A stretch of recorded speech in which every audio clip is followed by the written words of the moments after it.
Jens Stoltenberg, secrétaire général de l'OTAN, merci de nous recevoir. Donald Trump vient d'être élu président des États-Unis. Quelle est votre réaction à cette élection? J'imagine que les ambassadeurs des pays baltes doivent tirer une tête jusque par terre.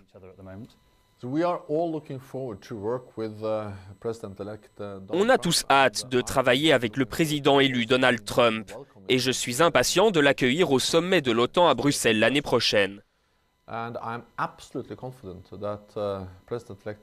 Je suis convaincu que Donald Trump va respecter et maintenir l'engagement américain au sein de l'OTAN et pour la sécurité de l'Europe. Est-ce que les pays baltes partagent le même enthousiasme? Votre assurance me surprend étant donné les commentaires de Donald Trump durant la campagne qui a qualifié l'OTAN d'organisation obsolète. Bien, Donald Trump a également dit être un grand partisan de l'OTAN. Son message concerne en fait les dépenses et le partage du financement entre les USA et l'Europe. Et sur ce point, je suis d'accord avec lui. Nous devons avoir un partage plus équitable. On ne peut pas éternellement demander aux États-Unis de financer 70% du budget de l'OTAN.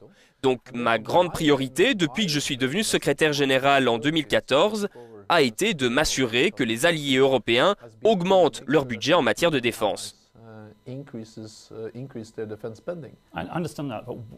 En ce moment, personne à Bruxelles ou à Washington n'a la moindre idée de ce à quoi va ressembler la politique étrangère de Donald Trump. Et pourtant, vous semblez plutôt confiant sur le fait que Donald Trump ne va pas se désengager de l'OTAN. Vous pensez que vos relations seront lisses et chaleureuses quand il aura pris ses fonctions? Eh bien, oui, je suis confiant, pour plusieurs raisons. Notamment parce que c'est dans l'intérêt des États-Unis et que durant les 7 dernières décennies, on a bien vu que les Européens sont les plus fidèles amis des Américains. Nous sommes leurs meilleurs amis. Et puis, l'Europe a soutenu les États-Unis dans plusieurs opérations et coalitions. En Afghanistan, mais aussi dans la lutte contre le groupe terroriste État islamique, l'OTAN apporte son soutien.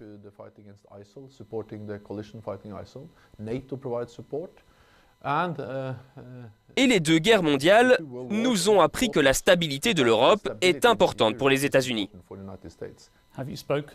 Avez-vous déjà parlé au président élu ou est-ce bientôt prévu? J'espère lui parler prochainement. Mes collaborateurs sont en contact avec son équipe de transition et je suis impatient de lui parler. Ensuite, je l'accueillerai à Bruxelles pour le sommet de l'OTAN l'année prochaine. Et bien entendu, j'ai hâte de travailler avec lui sur toute une série de questions auxquelles l'OTAN doit faire face.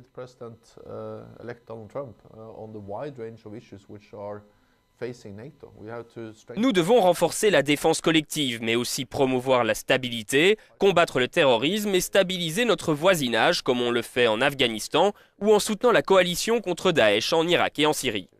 NATO Secretary General Jens Stoltenberg, thank you very much for talking to us. Thank you.